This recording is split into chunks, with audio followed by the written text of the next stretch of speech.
Wadimor, tentu sarung kita. Menyaksikan Damai Indonesiaku dipersembahkan oleh Wadimor, tentu sarung kita. Assalamualaikum warahmatullahi wabarakatuh.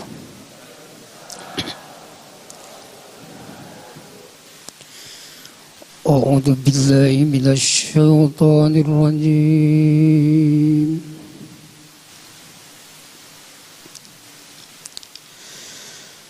Bismillahirrahmanirrahim.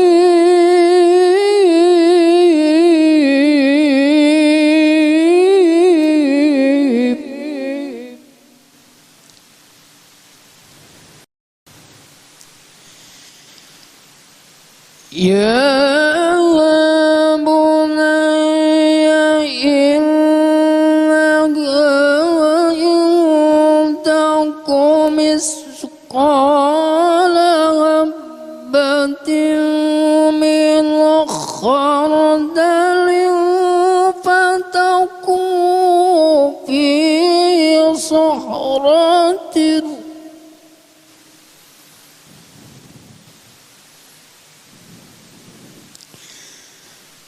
فتكون في صحراء أو بالسماوات أو في الأرض يأتي بالله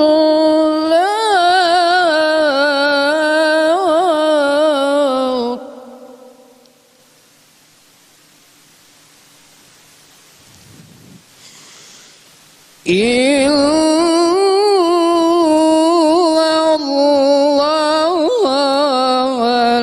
اللطيف الخبير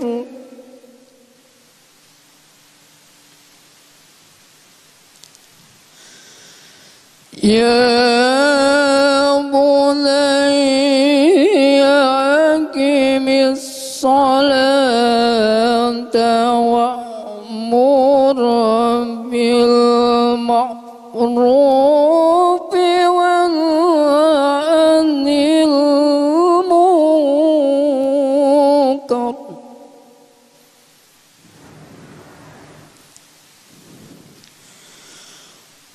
وأمر بالمعروف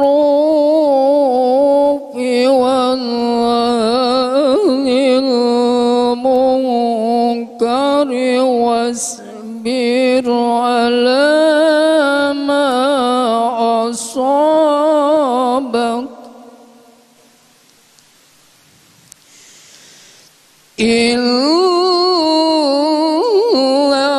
ذلك من أزم الأمور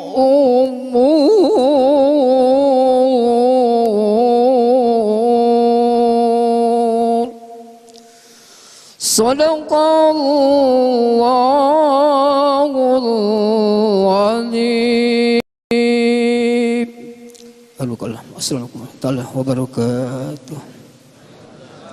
Bismillahirrahmanirrahim. Assalamualaikum warahmatullahi wabarakatuh.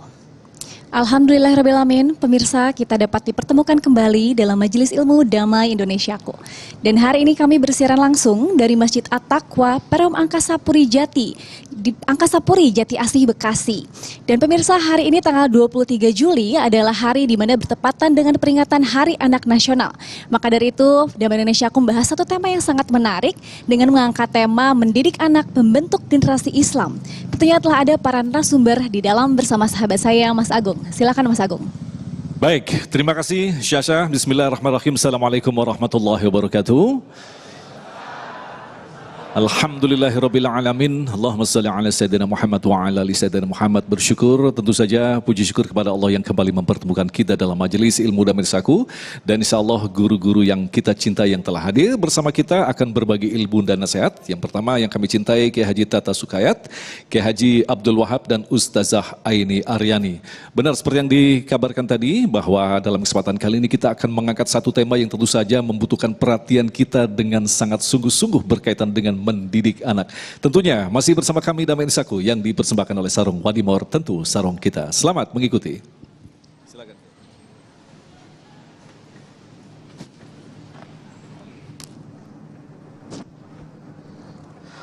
Assalamualaikum warahmatullahi wabarakatuh.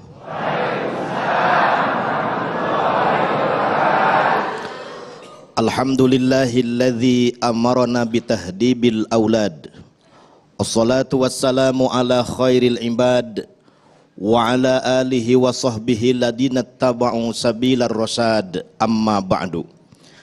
Para alim ulama, para habaib, para kiai yang saya hormati dan Allah muliakan, wabil khusus guru kita Al-Mukarram Kiai Haji Abdul Wahab, Ustazah Aini Al-Mukarram Mas Agung, pemirsa Damai Indonesiaku di seluruh pelosok tanah air yang saya hormati dan Allah muliakan, ibu bapak jamaah Masjid At-Taqwa Jati Asih yang datang tanpa pamrih, dengan hati yang sangat bersih, pikirannya jernih, keluarganya pada rapih, anak-anaknya pada solih. Mudah-mudahan di akhir bulan ini hutang-hutangnya tidak banyak yang nagih. Kok kompak? Ibu bapak yang saya hormati, kalau kita mau panen setahun sekali, tanamlah pohon rambutan. Kalau kita mau panen 3 bulan sekali, tanamlah padi. Tapi kalau kita mau panen setiap saat, sepanjang hayat, bahkan di dunia sampai akhirat, tanamlah anak-anak kita menjadi generasi-generasi Rabbani, generasi-generasi Qur'ani, generasi-generasi ilahiyah, pembentuk baldah thayyibah. Pasti panennya akan selama-lamanya. Alhamdulillah. Tapi andai yang ditanam dan ditumbuhkan bukan anak-anak duriyah thayyibah, bukan generasi-generasi ilahiyah, tetapi generasi-generasi anak mama, fisiknya lemah, otaknya payah, mentalnya kayak Pak Ogah, yang tersohor mentalnya mental kolor, sebentar-bentar bisa kendor, kemana-mana maunya naik motor, kalau kerja kagak di rumah kagak di kantor, molor, kayak ayam yang sedang bertelur. Ada yang model begitu. Mudah-mudahan itu bukan diwarisi bapaknya. Ibu bapak yang saya hormati dan Allah muliakan, lantas bagaimana membentuk anak-anak yang baik menurut Al-Quranul Karim? Salah satu jawabannya, agar kita menjadi umat yang terbaik, termasuk mewujudkan cita-cita mulia punya anak-anak yang baik, generasi-generasi yang baik, keturunan yang baik-baik. Al-Quran surah Ali Imran ayat 110. Ada 4 hal yang mesti kita tanamkan pada anak-anak kita. Yang pertama, ukhrijat linnas, tumbuhkan pada anak-anak kita mental historical agent, mental fa'ilut tarikh, mental subjek, bukan mental objek, mental pelopor, bukan mental pengekor, mental pemain, bukan mental penonton. Jiwa ini yang harus tumbuh kembangkan pada generasi-generasi kita, agar generasi-generasi anak bangsa Republik Indonesia mau jadi tuan di negaranya sendiri, bukan menjadi kacung asing dan jadi kacungnya asing. Betul? Pantas baginda Nabi bersabda, alimu auladakum as-sibahah warimayah warukubal khil. Ajarilah anak-anakmu berenang, memanah dan berpacu kuda, dalam rangka memberikan skill kepada anak-anaknya, baik soft skill ataupun hard skill. Dengan skill yang dimilikinya, dia memiliki jiwa kepemimpinan yang tinggi. Ketika punya leadership yang tinggi, pantang diatur orang, dia yang akan mengatur orang. Alhamdulillah. Yang kedua, tumbuhkan pada anak-anak kita ta'muruna bil ma'ruf, mental humanisasi, mental memanusiakan manusia yang diawali dari memanusiakan dirinya. Al-Quran kadang menyebut manusia itu dengan basar, fisiknya, jiwanya disebut nafs. Para alim ulama ahli tasawuf menyebut fisiknya manusia ini memiliki 5 jiwa. Jiwa nafsul insaniyah, jiwa kemanusiaan. Jika dipelihara dengan baik dan apik, naik levelnya nafsul mulukiyah, jiwanya laksana malaikat, taat kepada Allah tanpa bermaksiat. Kalau terus dinaikkan levelnya, nafsul rububiyah, jiwa ketuhanan. Amin ya robbal. Tapi jika nafsul insaniyah, jiwa kemanusiaannya tidak dipelihara dengan baik dan apik, akan turun martabatnya pada nafsul mulukiyah, wujudnya manusia tetapi kelakuannya binatang. Naudzubillahimin. Kalau tidak dibiarkan lagi, jatuh lagi pada level terendah dan terbawah, nafsu syaitoniyah, jiwa setan, wujudnya manusia, kelakuan setan. Naudzubillahimin.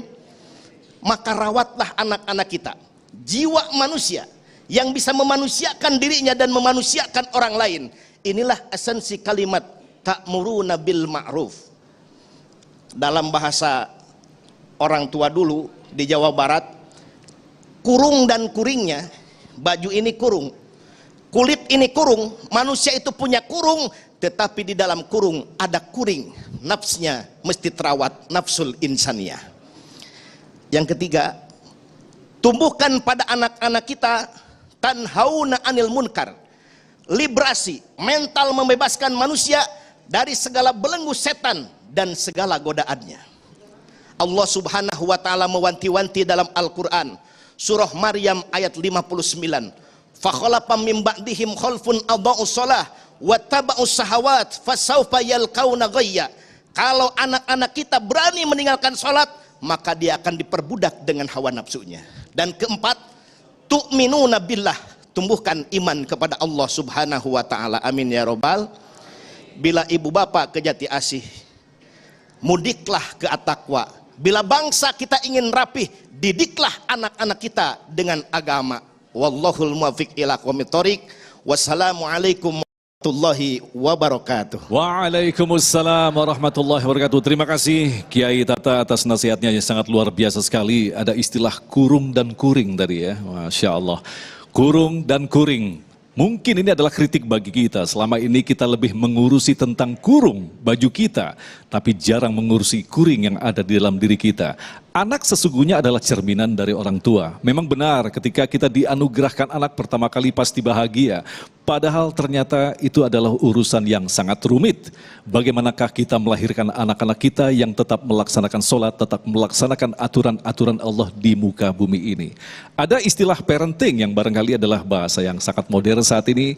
Bagaimanakah sesungguhnya Islam memberikan rambu-rambu dalam mendidik anak sehingga terlahir anak-anak yang solih dan solihah. Insya Allah Ustazah kita yang akan menyampaikan dalam segmentasi berikutnya tentunya masih bersama kami Damai Nusaku yang dipersembahkan oleh Sarung Wadimor, tentu sarung kita. Terima kasih pemirsa, masih dalam Damai Indonesiaku.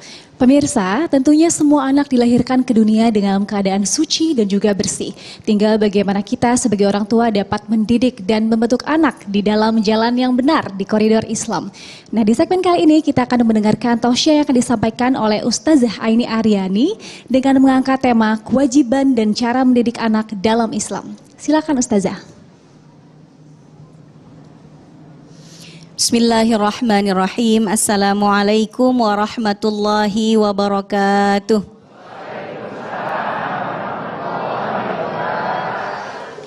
Alhamdulillahi rabbil alamin alladzi bi ni'matihi tatimmus shalihat. Allahumma shalli ala sayyidina Muhammadin wa ala alihi wa sahbihi ajma'in wa man tabi'ahum bi ihsan ila yaumiddin.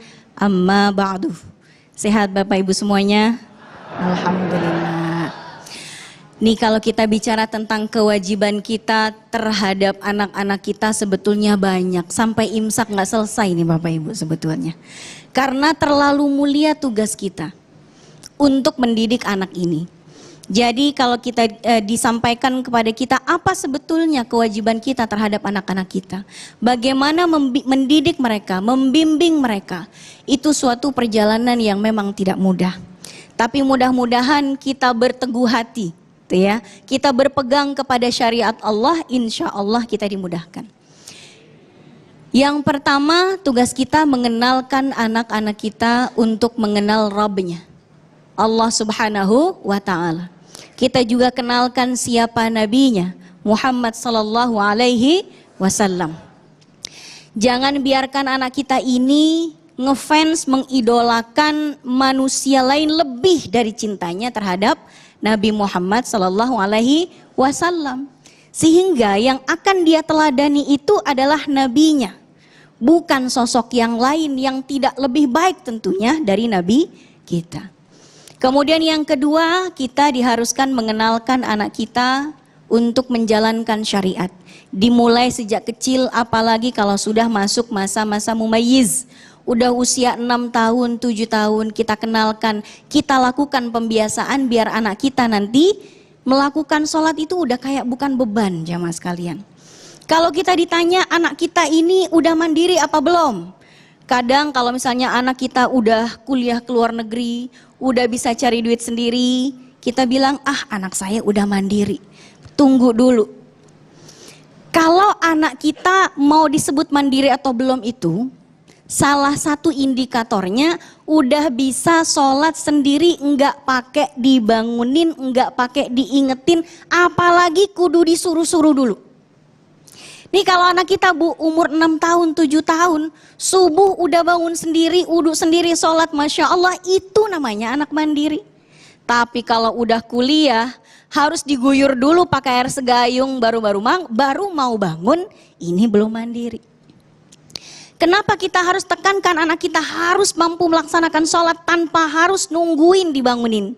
Karena kita tidak selamanya akan membersamai mereka. Kita nyiapin anak kita ini biar bisa kita tinggalin. Karena kita pasti akan meninggalkan mereka.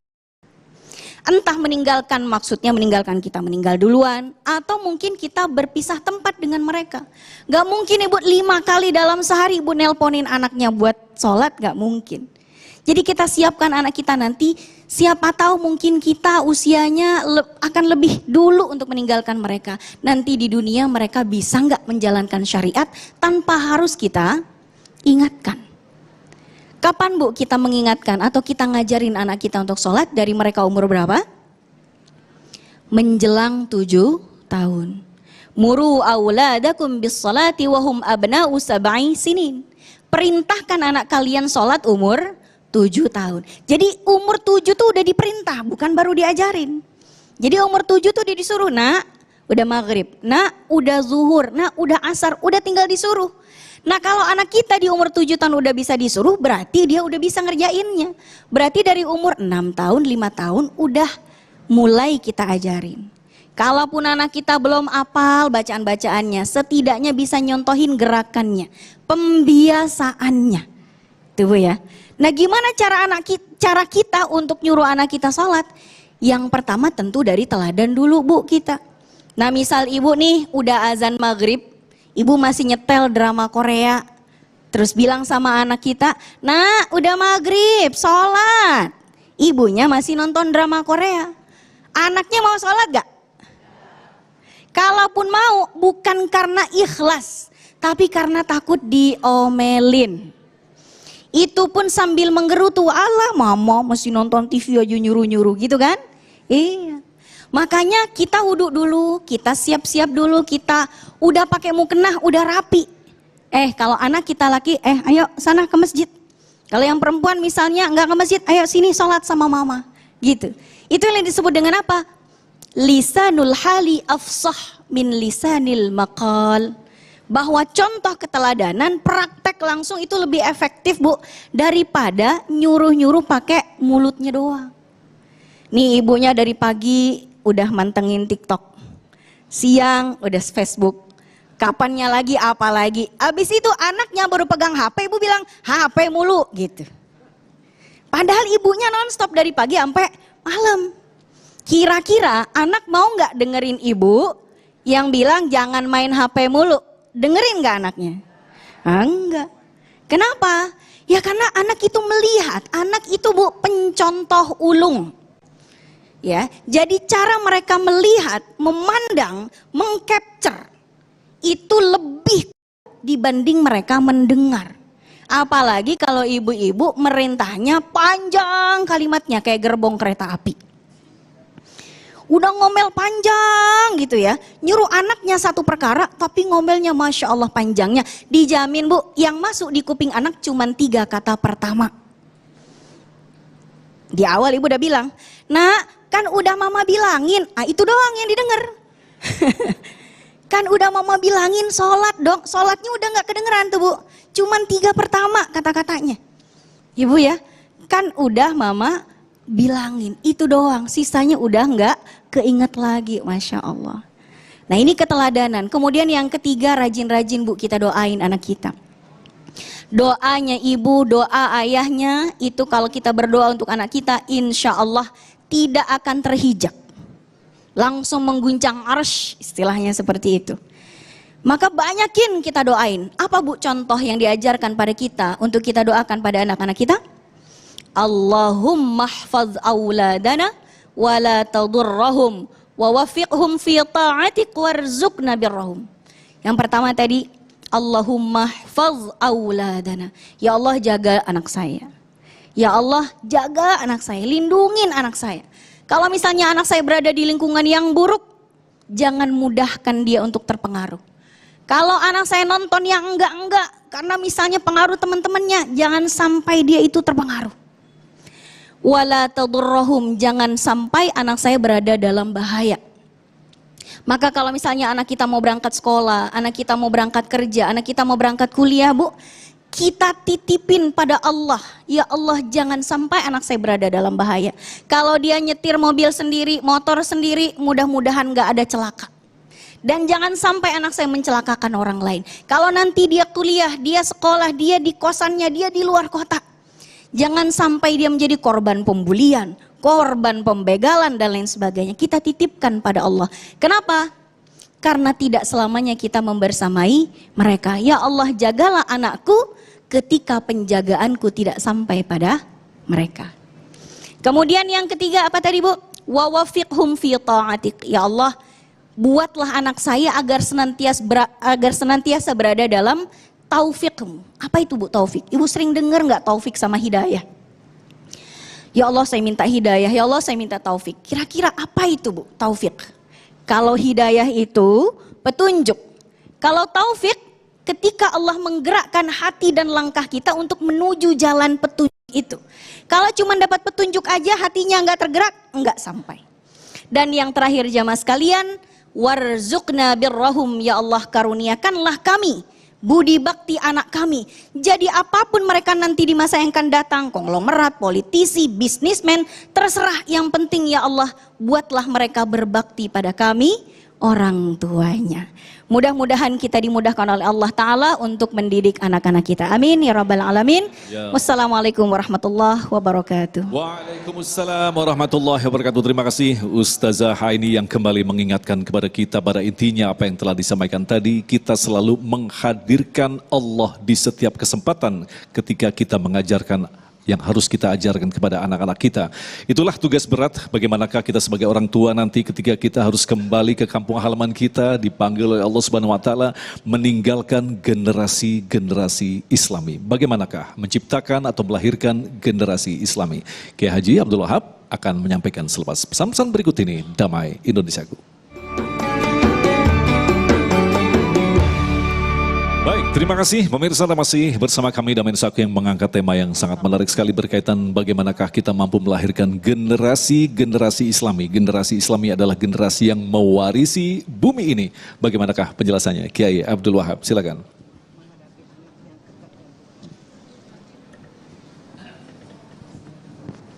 Assalamualaikum warahmatullahi wabarakatuh. Alhamdulillahilladzi an'amana bi ni'matil iman wal islam. Wassalatu wassalamu ala sayyidina Muhammadin sayyidil anam. Apa ba'du yang saya muliakan para guru-guru kita, Ustadz Tata dan Ustadzah Aini, serta Ustadz Agung Izul Haq. Ibu-ibu, bapak-bapak gimana? Sehat? Ya, cirinya penghuni surga itu Bu, wajhun malihun, wajahnya senyum. Senyum, jangan cemberut aja. Kita lagi ngaji nih. Mudah-mudahan keberkahan Allah berikan untuk kita semua. Amin. Pemirsa Damai Indonesiaku di seluruh Nusantara yang mudah-mudahan kita semua dimuliakan oleh Allah. Setiap kita pasti pengen punya anak keturunan yang soleh. Benar Bu ya? Ibu-ibu pengen punya anak soleh? Saking pengennya punya anak soleh sampai banyak orang yang punya anak dikasih nama soleh. Walaupun dia kurang soleh. Boleh orang tuanya kurang soleh, tapi anaknya pengen jadi anak soleh. Setiap kita pengen punya anak soleh. Jangankan kita manusia biasa, Nabi Ibrahim alaihis salam adalah seorang nabi yang punya julukan Khalilullah. Khalilullah itu Bu, berarti seorang yang cintanya mendarah daging hanya untuk Allah. Khalil berasal dari kata takhalli. Takhalli itu manusia yang cintanya mendarah daging hanya untuk Allah. Cinta kepada anaknya tidak mampu mengalahkan cinta Nabiullah Ibrahim kepada Allah. Cinta kepada istrinya tidak mampu mengalahkan cinta Nabiullah Ibrahim kepada Allah. Cinta Nabiullah Ibrahim, jika dikasih nomor 1 sampai dengan 1000, maka cintanya hanya untuk Allah Subhanahu wa ta'ala. Saya mau tanya sama ibu-ibu nih, ibu-ibu cinta nggak sama Allah? Jawab yang kompak, cinta nggak sama Allah? Sama duit? Paling doyan. Segini hebatnya Nabi Ibrahim alaihissalam, di dalam doanya selalu memanjatkan Rabbi habli minas solihin, Rabbi habli minas solihin. Ya Allah, anugerahkanlah kepada kami anak-anak keturunan, cucu-cucu yang soleh dan soleha.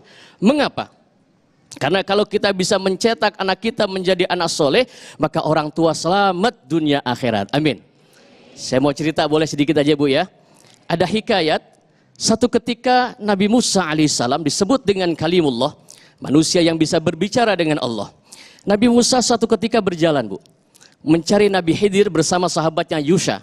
Ketika berjalan, Nabi Musa alaihissalam melewati sebuah kuburan. Lalu Nabi Musa mendengar, dari dalam kuburan itu terdengar suara orang yang sedang menangis. Orang yang sedang disiksa di dalam kuburan. Nabi Musa melanjutkan perjalanannya. Bu, suka lewat kuburan, suka? Kalau lewat kuburan kirim salam untuk ahli kubur ya Bu ya. Bisa kirim salamnya? Gimana? Hai gitu. Assalamualaikum ya ahlal kubur. Ustaz, apakah orang di dalam kubur bisa menjawab salam kita yang masih hidup? Bisa. Bisa. Kok nggak kedengeran? Kalau kedengeran ibu kabur.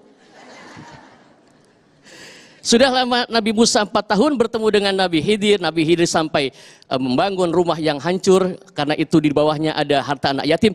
Nabi Musa kembali mau ke rumah. Kebetulan lewat jalan yang sama dan melewati kuburan yang sama. Begitu lewat kuburan Nabi Musa berhenti. Kenapa? Sepi kuburannya. Nggak ada orang nangis, nggak ada orang menjerit. Nabi Musa minta kepada Allah, ya Rob, aku minta dibukakan kuburan ini. Pengen tahu. Lagi saya lewat pertama 4 tahun yang lalu, ini kuburan ada suara orang menangis. Kok sekarang tidak ada? Dibukakan kuburannya, ternyata begitu dibuka Bu, kuburannya luas, kuburannya terang, banyak kenikmatan-kenikmatan kubur di dalamnya. Nabi Musa penasaran, bertanya sama orang di dalam kubur, wahai ahli kubur, ya Nabi Musa, dulu waktu saya lewat engkau sedang menangis, menjerit karena mendapat siksa adab di dalam kubur. Tapi mengapa sekarang engkau mendapatkan kenikmatan-kenikmatan kubur dari Allah? Orang di dalam kubur itu menjawab sambil menangis, pantas ya Nabi Musa. Kalau aku disiksa oleh Allah, diadab oleh Allah, ini pantas. Karena ketika hidup saya cuma nabung dosa dan maksiat, Bu. Bu, ibu merasa banyak dosa enggak? Banyak. Insya Allah kita banyak dosa Bu ya. Apalagi ibu-ibu suka bohongin suami. Ketika aku hidup sering menabung dosa dan maksiat. Pantas kalau aku diadab di dalam kubur ini. Tapi untungnya ya Nabi Musa, untungnya. Ketika aku meninggal dunia, aku meninggalkan seorang istri yang sedang hamil tua. Untungnya istriku wanita solehah. Biasanya kan begitu ya Bu ya. Kalau istrinya soleh, rajin majelis ilmu, rajin majelis taklim, suaminya rajin begini. Itu biasa. Ada yang suaminya zalim, durjana, Fir'aun, punya istri, Asia, seorang wanita solihah. Begitu dalam kehidupan kita, yang menjadi musuh di dalam kehidupan kita bukan orang yang ada di luar rumah tangga kita, justru anak-anak kita. Kalau kita salah didik, bahkan bisa menjadi musuh, bukan hanya musuh di dunia, yang terberat kalau anak menjadi musuh di akhirat. Na'udzubillah. Aku meninggalkan seorang istri yang sedang hamil tua ya Nabi Musa. Istriku wanita solihah, tambah besar hamilnya, dielus-elus, ini jabang bayi. Sebagaimana firman Allah di dalam Al-Quran, falamma taghashaha hamalat hamlan khafifan famarrat bih falamma asqalas da'awa Allah rabbahuma la in ataitana salihan lanakunanna minasy syakirin. Allah perintah tuh untuk ibu-ibu yang sedang hamil, hamilnya tambah berat, didoakan anaknya, da'awallaha rabbahuma. Pengen punya anak soleh, anak sejak dalam kandungan, Islam memerintahkan doakan anaknya. Bang, jabang bayi besok gede jadi orang soleh ya, jangan kayak babak lu.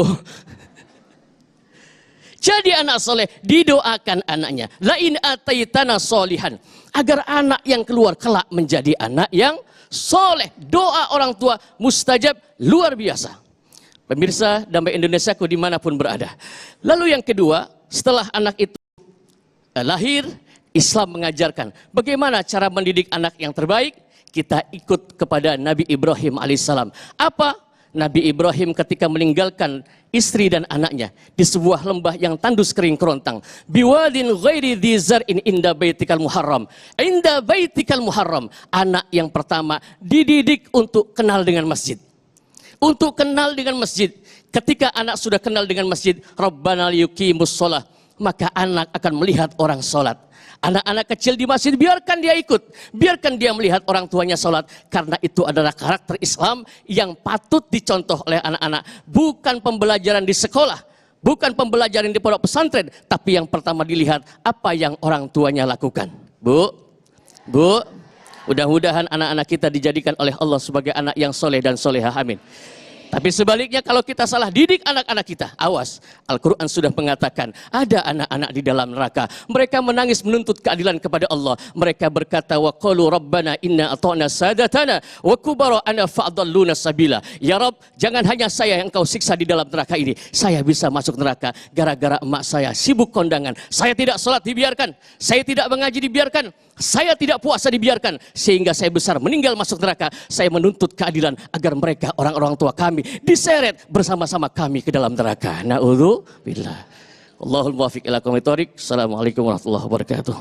Waalaikumsalam warahmatullahi wabarakatuh. Terima kasih banyak kepada Kiai Abdul Wahab atas penjelasannya, sangat luar biasa bahwa bagaimana cara kita menciptakan generasi yang unggul, generasi Islami, yaitu dimulai dari unit terkecil, yaitu keluarga, dari ibu dan ayah. Masya Allah. Dan pemirsa, di sebelah saya sudah ada jamaah yang ingin bertanya. Dengan ibu siapa ibu? Dipakai mic. Ibu Titin. Ibu Titin. Baik, silakan disampaikan pertanyaannya. Bismillahirrahmanirrahim. Assalamualaikum warahmatullahi wabarakatuh. Kepada Ustazah dan Ustaz, kami mohon, pertanyaannya adalah bagaimana apabila kita sebagai orang tua menghadapi anak yang sudah terlanjur kegemarannya HP atau gadget dan sebagainya tidak bisa dikendalikan sampai dia melupakan ngaji, sholat dan belajar dan sebagainya. Gimana cara kita menghadapi anak yang seperti itu yang sudah terlanjur ketergantungan dengan handphonenya. Terima kasih. Assalamualaikum warahmatullahi wabarakatuh. Waalaikumsalam warahmatullahi wabarakatuh. Masya Allah, pertanyaan luar biasa Ustadz, Ustazah dan Kiai, dan saya yakin jamaah di sini dan juga pemirsa di rumah mempunyai pertanyaan yang sama dengan Ibu Titin. Kita akan menjawabnya di segmen selanjutnya. Jangan kemana-mana, tetap bersama kami dalam Damai Indonesiaku. Terima kasih pemirsa, masih bersama kami Damai Saku dan tibalah kita di segmentasi tanya jawab. Insya Allah apa yang akan dijawab oleh guru-guru kita akan melengkapi pemahaman kita bagaimana sesungguhnya kita harus melakukan Islamic parenting terhadap anak-anak kita.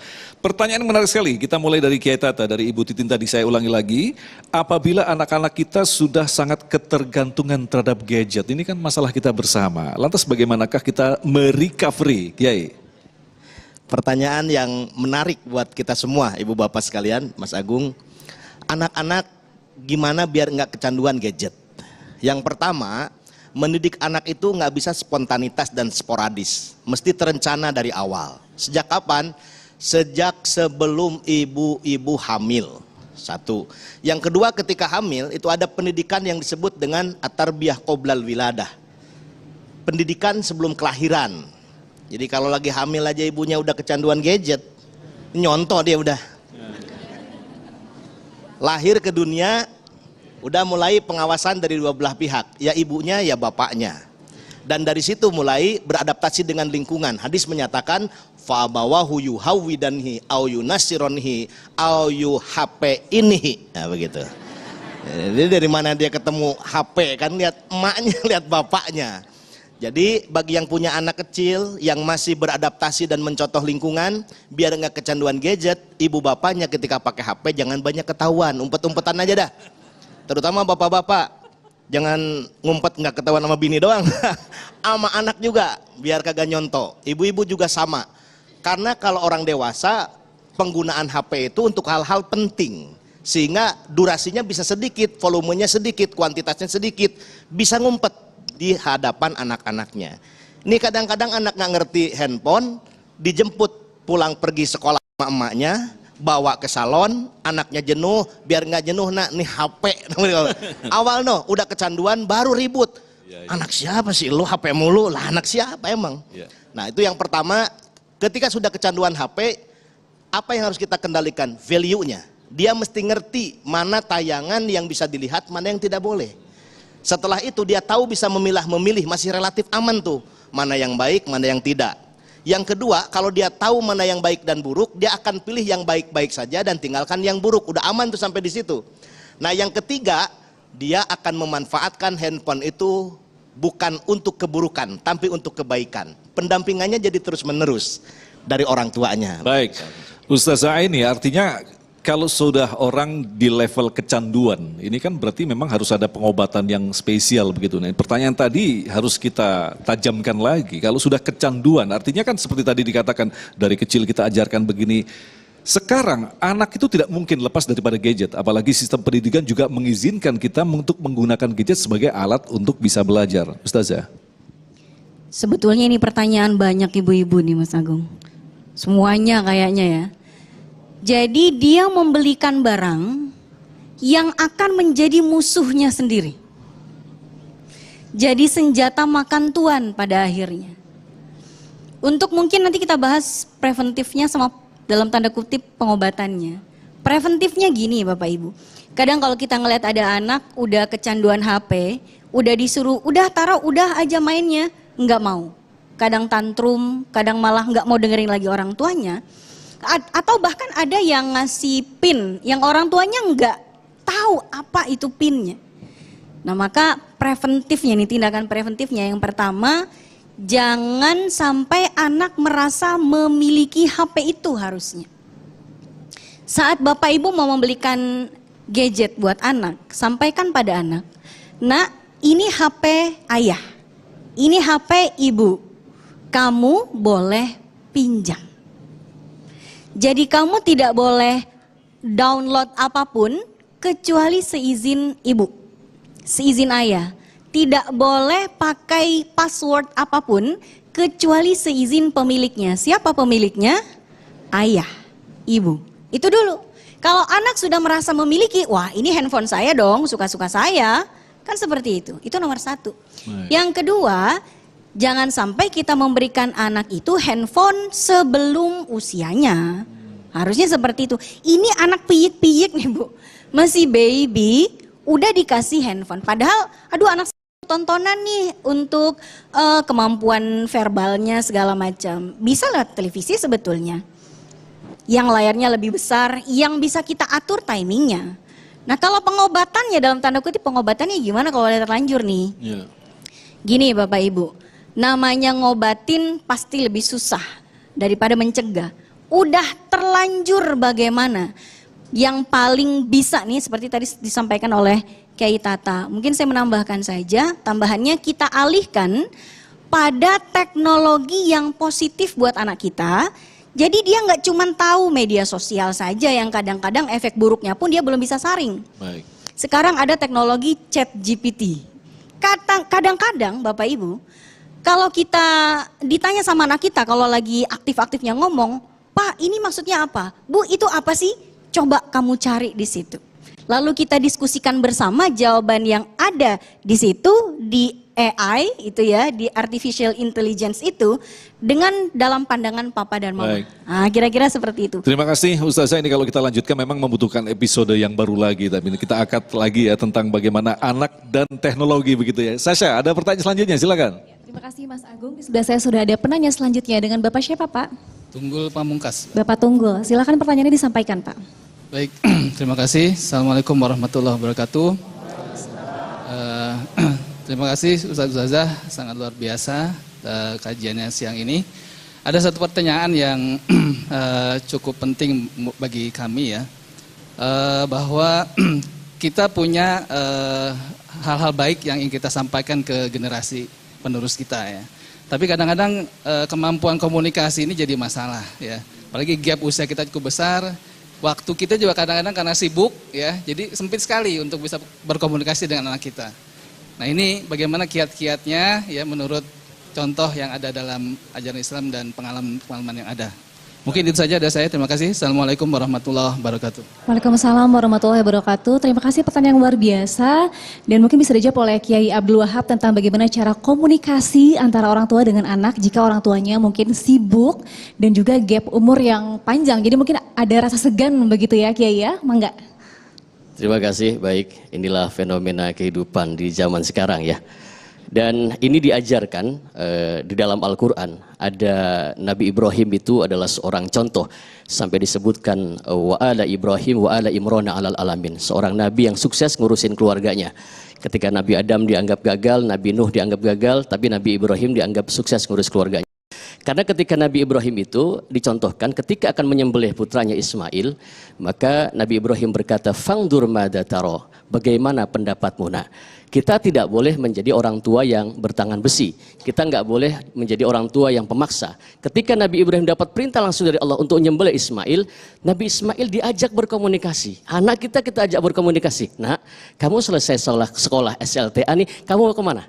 Kalau sekiranya orang tuanya tidak mampu, maaf, lebih baik kita taruh saja di pondok pesantren, selesai. Ustadz, kiai yang bimbing. Kita lebih aman di rumah daripada di rumah kita nggak bisa didik. Apalagi mak bapaknya nggak bisa ngaji. Lebih repot lagi. Maka contoh-contoh seperti ini, anak diajak berdiskusi, diajak komunikasi. Nah, fangdur madataro. Kamu selesai ini mau kemana? Kan semakin dewasa, anak kalau tidak kita jaga pergaulannya semakin berbahaya. Maka salah satu solusinya adalah masukkan ke dalam pondok pesantren. Selesai, insya Allah anaknya menjadi anak soleh untuk kebanggaan kita. Amin. Kiai Tata mungkin bisa sedikit menambahkan, seringkali kita ketika tidak mampu mengajari anak-anak pelajaran agama dimasukkan ke pesantren. Tetapi bukankah kita harus menyadari bahwa orang tuanya pun harus nyantri juga, begitu Kiai? Karena ketika mereka selesai dari pesantren, mereka pulang begitu, komunikasi pesantren dengan orang-orang yang umum ini kan berbeda Kiai. Nah bagaimanakah solusi menghadapi situasi ini? Universitas pertama anak itu ada pada ibu, Al-Ummu Madrasatul Ula. Nah berikutnya universitas kedua dengan bapaknya. Berikutnya memang ada lembaga-lembaga atau pihak-pihak yang concern dan kompeten untuk mencetak anak-anak, mendidik anak-anak, mewakili ruh keinginan ibu dan bapaknya. Ini juga tidak masalah, karena apa?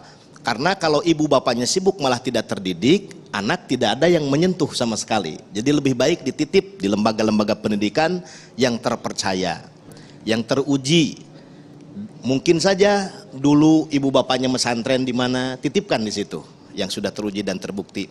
Karena pengaruh di pesantren seburuk-buruknya ya, minimal sholatnya terawat. Kalau sholatnya terawat, Al-Quran masih dibaca, itu masih aman. Tapi kalau sudah tidak terawat sholatnya, ini passing grade-nya di situ. Kalau dia sudah berani meninggalkan sholat, itu bahaya. Itu surah Maryam ayat 59 itu. Khalafa min ba'dihim khalfun adha'us shalah wattaba'us syahawat fasawfa yalqauna ghayya. Itu lebih berbahaya. Jadi ada tingkat minimal. Minimal setiap orang tua ingin anaknya taat, ingin anaknya baik. Itu di lembaga-lembaga pendidikan itu, sholatnya akan terawat. Baca Quran akan terawat. Baik, terima kasih guru-guru yang kita cintai telah memberikan sebuah nasihat yang sangat luar biasa sekali. Dan seperti biasa pemirsa, Damai Indonesiaku di setiap segmentasi yang kelima ada sebuah kisah-kisah kehidupan yang insya Allah nanti kita akan bisa ambil ibroh di dalamnya. Salah satunya nanti kita akan menyaksikan sebuah tayangan berkaitan dengan seorang ustadz yang memiliki profesi sebagai badut anak-anak. Bagaimanakah penjelasannya? Kita akan saksikan selepas pesan-pesan berikut ini, Damai Indonesiaku.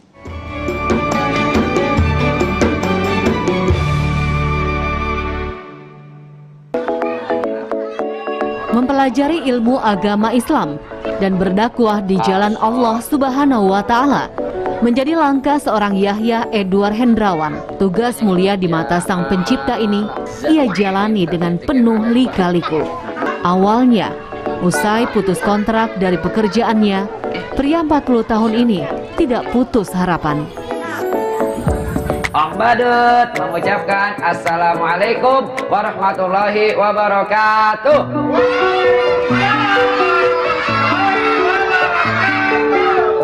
Tahun 2010, Yahya mulai menggeluti profesi badut. Namun nasibnya tak selalu mujur. Ayah dua anak ini telah merasakan manis pahitnya pekerjaan sebagai badut penghibur. Demi menafkahi keluarga, Yahya rela mendandani wajahnya agar terlihat lucu, sementara hatinya seringkali menangis. Ternyata Yahya bukan sekedar badut penghibur biasa. Dengan bekal ilmu agama yang dimilikinya, di balik riasan dan kostum badut lucu ini, Yahya merupakan sosok ustadz dan guru ngaji di lingkungan tempat tinggalnya. Koknya dipanjangin, koknya juga dipanjangin. Ini pendek, go. Pria kelahiran kota Tangerang, Banten ini akhirnya menggabungkan profesi badut sekaligus pengajar dan pendakwah agar anak-anak didiknya semangat ikut belajar di Taman Baca Syariah. Konsepnya itu, waktu itu kan Roma Irama dia berdakwah dengan syair ragu. Nah, saya ingin berdakwah dengan kostum badut seperti ini. Tujuan cuma satu, menarik anak-anak agar mau belajar, bukan lelaguan, bukan. Menjadi sosok Ustadz Badut yang terlihat dicintai murid-muridnya, ternyata juga telah melalui ujian yang luar biasa. Cibiran, bahkan penolakan dari lingkungan sekitar sempat menghampiri Yahya. Bahkan keluarga tercinta sempat tidak setuju dengan langkah sang Ustadz Badut. Mungkin dia rezekinya dari pekerjaan menjadi badut syariah. Nggak apa-apa orang mau ngomong apa juga, yang ikhlas aja jalan.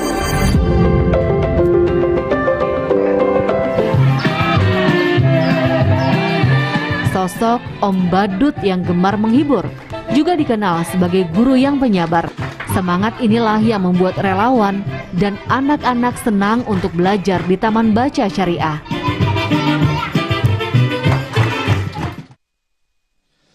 Masya Allah pemirsa, sangat luar biasa sekali, dan tentu saja kita wajib yakin bahwa setiap peristiwa yang dihadirkan di hadapan kita, Allah ingin memberikan sebuah pelajaran penting atau ibroh. Ibroh apa yang bisa kita dapatkan dari apa yang telah ditampilkan tadi, Kiai? Masya Allah, saya ini laki-laki jarang nangis, tapi melihat tayangan tadi itu tidak bisa untuk tidak meneteskan air mata. Dakwah itu kewajiban setiap individu yang sudah mukallaf. Ibroh yang pertama yang saya lihat Mas Agung, badut yang berhati da'i. Jauh lebih mulia dibandingkan da'i yang berhati badut. Yang kedua, da'i Ustadz ini, Ustadz Yahya ini punya segmen tersendiri, menyelamatkan generasi dan anak-anak bangsa yang memang susah dididiknya kalau tidak dengan model atraktif seperti ini. Ini yang saya sebut tadi dengan bahasa kurungnya badut tapi kuringnya dai ini. Sehingga berdakwah dengan badut, dengan segmen anak-anak yang memang kelihatan tadi anak-anaknya senang. Meskipun hati ustadznya mungkin merana ya, dia harus jaga ekspresi, jaga moodnya. Tetapi beliau Masya Allah, dia mengajarkan Al-Quran, mengajarkan doa-doa dan ilmu-ilmu keagamaan lainnya. Inspirasi kedua, maka dakwah itu harus dilakukan oleh setiap profesi. Ibu-ibu yang di rumah saja itu bisa jadi dai minimal untuk anak-anaknya. Para pedagang juga bisa dai dengan dagangnya. Para pedagang guzarat itu jadi dai di Nusantara dan mengislamkan Nusantara. Dagang ya juga menyebarkan Islam. Para pejabat juga eksekutif, legislatif bisa dakwah dengan kekuasaannya. Itu disebut dengan struktural, dakwah dengan pendekatan politik, dakwah dengan pendekatan kekuasaan. Dan kita melihat contoh yang paling real, pemain badut pun bisa berdakwah dengan badutnya. Baik, terima kasih Ustazah Aini, silakan. Kita mungkin pernah mendengar para alim ulama kita dulu bilang at-tariqah ahammu minal maddah. Kadang-kadang metode dan cara kita dalam menyampaikan suatu dakwah itu lebih penting dari isi itu sendiri. Karena kadang-kadang kalau kita ingin menyampaikan dakwah tapi dengan cara yang keliru, sampainya juga keliru nanti. Gitu ya. Ada orang yang berdakwah tapi dengan cara yang keras, padahal orangnya nggak bisa dikerasin, nggak nyampe ke mereka. Ada orangnya dengan cara yang sangat lemah lembut tapi nggak bisa nyampe karena orangnya harus dikerasin. Itulah mengapa metode Nabi Musa dengan Nabi Harun dalam berdakwah itu berbeda. Nabi Musa menindak dengan cara yang keras karena pada saat itu kaumnya itu memang harus dikerasin. Kalau enggak, udah deh melenceng. Ketika Nabi Musa enggak ada, Nabi Musa menitipkan umatnya kepada Nabi Harun. Dan Nabi Harun itu lebih holistik dia. Lebih kalem, lebih lembut dan lain sebagainya. Maka intinya mau metode apapun yang ingin kita lakukan, selama itu bisa sampai dakwah kepada mereka dengan cara yang seharusnya, sampai inti syariat kita kepada mereka, pada dasarnya tidak ada masalah. Baik. Kiai Wahab, mungkin kita akan lebarkan pada angle yang lain. Kalau tadi adalah metode belajar, bagaimanakah mengajarkan kepada anak dengan hal-hal yang tadi seperti menjadi badut agar kita ada fun lain. Dalam angle Rizky, ketetapan hidup. Dia seorang mantan pegawai yang akhirnya keluar dan mengambil jalan seperti ini. Bagaimanakah kalau kita kaitkan dengan takdir, ketetapan Allah dengan masalah rizki dan sebagainya, Kiai? Baik, ada disebut dengan qada, ada qadar ya. Dan itu ketetapan Allah yang kita harus terima. Qadar Allah, baik takdir yang bagus ataupun takdir yang kurang bagus, tidak baik. Artinya kalau dalam berdakwah seperti Ustadz tadi itu sampai rela menjadi seorang badut. Padahal dalam sisi pandangan ulama disebutkan ada kiai yang kiai nutur seperti kita ini menyampaikan dakwah melalui lisan kita. Ada juga Allah menitipkan di dalam hati seseorang untuk bisa mengajarkan anak-anak kita yang belajar an in un ban bin bun tantitun. Mereka disebut dengan kiai tandur yang tanpa pamrih mereka tidak mengharapkan gaji dari siapapun, bahkan rela menjadi seorang badut. Ini bisa jadi mereka di hadapan Allah lebih mulia daripada kita yang berdakwah dengan tuturan kita. Bisa jadi seperti itu. Maka daripada itu dakwah tadi dikatakan oleh Ustazah Aryani dengan metode apa saja, dan yang terpenting ujungnya kena bahwa anak-anak mau mengaji dan belajar ilmu agama, insya Allah nanti Allah yang akan membalas pahala dan ganjarannya lebih baik lagi. Terima kasih Kiai Tata, Kiai Wahab, Ustazah Aini yang telah memberikan ilmu yang sangat luar biasa sekali berkaitan dengan bagaimanakah kita melahirkan anak-anak yang selalu mendirikan sholat karena mereka adalah generasi Islami.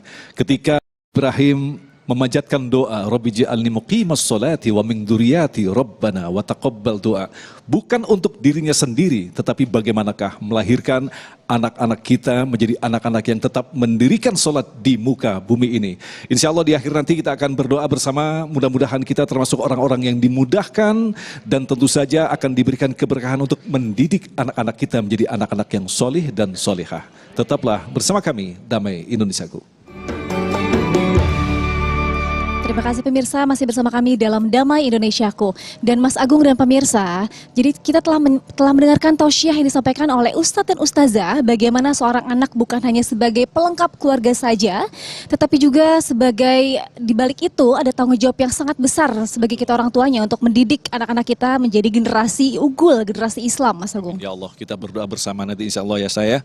Oke, sekarang kita akan berpamitan dulu. Ya, saya Sabrina Raisa. Dan akhirnya saya Agung Zulak beserta kerabat kerja yang bertugas serta pendukung acara ini Sarung Wadimor. Tentu Sarung kita mengucapkan terima kasih atas perhatian Anda. Sampai jumpa minggu depan. Wassalamualaikum warahmatullahi wabarakatuh.